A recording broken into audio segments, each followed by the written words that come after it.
mina ngumphakathi waseRalaweni ngiyabonga kumkhonto lokho esenzela kona ukusigcinela ama-ground, ukusigcinela yonke into abantwana bethu bazoba safe, badlale kahle endaweni ephephile.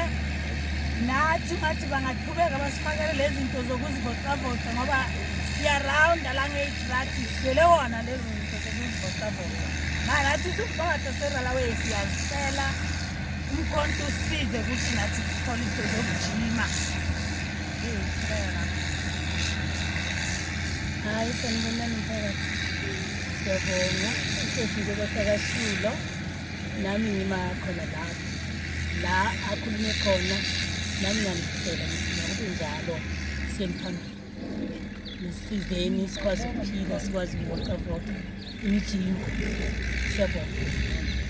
Njengoba sebakhulumile abogogo mphakathi, into esizoyenza njengoba size kule park kahle kahle sizoyivuselela, so sizozama ukuthi sibuye nale mshini yakhona gogo leni khona ukuzivocavoca lapha kuyo, nabantwana abakhona ukudlala imijingo njengoba nibona ayisekho. So siwumkhonto wesizwe sizobuya, asigcine la sipheleli la, siyabuya bogogo. Le park nizoyibona kuzoba yipark enhle ehlala igreen enemijingo enayo yonke into, nami nikhona ukuthi ningabhoreki endlini, nivuke ekuseni nizo-exercise la nizivocavoca. Siyabonga.